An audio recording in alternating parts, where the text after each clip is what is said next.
নমস্কার বন্ধুরা, আমাদের চ্যানেলে স্বাগতম। ডিএনএ একটি গুরুত্বপূর্ণ আপডেট। তো বন্ধুরা, ডিএনএ এই মুহূর্তে গুরুত্বপূর্ণ আপডেটটি হচ্ছে শীঘ্রই কেন্দ্রের সঙ্গে ডিএর ভাড়া কমানো হবে, আর আন্দোলন করতে হবে না। রাজ্য সরকারের বার্তায় তোড়পাড়। তো বন্ধুরা, ডিএ সংক্রান্ত আপডেটটি নিয়ে আমরা স্টেপ বাই স্টেপ আলোচনা করব। তো অবশ্যই আপনারা ভিডিওটি স্কিপ না করে অবশ্যই পুরোটা দেখবেন। তো তার আগে বলে রাখি, যে সকল বন্ধুরা আমাদের চ্যানেলে নতুন, আমাদের চ্যানেলটি পাশে সাবস্ক্রাইব বাটন, সাবস্ক্রাইব করার পর পাশে যে বেল আইকন সেটিও প্রেস করবেন। লেটেস্ট ভিডিও আপডেটগুলি সবার আগে পেয়ে যাবেন। দেখে নেব আজকে ডিএ সংক্রান্ত গুরুত্বপূর্ণ আপডেটটি।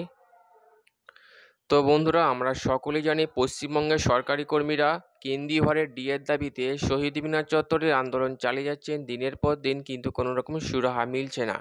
একদিকে মুখ্যমন্ত্রী, অর্থমন্ত্রী রাজ্যপালকে বারংবার ডিএ বৃদ্ধি নিয়ে চিঠি দেওয়া সত্ত্বেও কোনো রকম উত্তর আসেনি। এমনকি দিল্লির যন্তর মন্তরও আন্দোলন চালিয়ে কোনো লাভ হয়নি।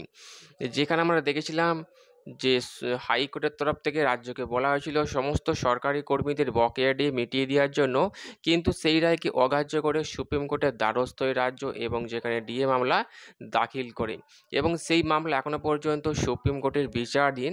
এবং সুপ্রিম কোর্টের তরফ থেকে বারংবার বলা হয়েছে যে 50% ডিএ কমপক্ষে মিটিয়ে দিতে হবে, কিন্তু সেই রায়ের উত্তরে রাজ্যের আইনজীবী অভিষেক মনু সিংভি জানিয়ে দেন এত পরিমাণ ডিএ দেওয়া সম্ভব নয়।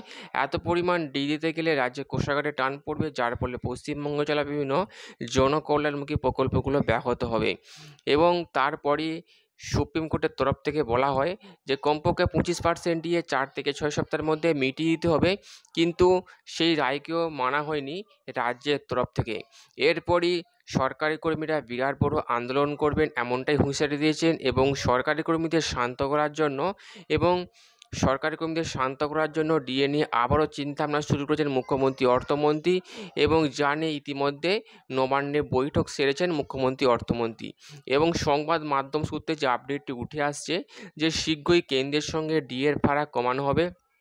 কেননা আমরা সকলেই জানি কেন্দ্রের সঙ্গে রাজ্যের ডিএর ফারাক অনেকটাই, আর সেই ফারাক কমানোর জন্য নবান্নে বৈঠক সেরে ফেলেছেন মুখ্যমন্ত্রী, অর্থমন্ত্রী। আর আন্দোলন করতে হবে না এমনটাই মুখ্যমন্ত্রীর তরফ থেকে বলা হয়েছে। এবং তো বন্ধুরা, এই ছিল ডিএ সংক্রান্ত গুরুত্বপূর্ণ আপডেট। কেমন লাগলো কমেন্ট করে লাইক করতে ভুলবেন না। পরবর্তী আপডেট পাওয়ার জন্য আমাদের চ্যানেলটিকে সাবস্ক্রাইব করে রাখবেন। থ্যাংক ইউ বন্ধুরা ভিডিওটি দেখার জন্য।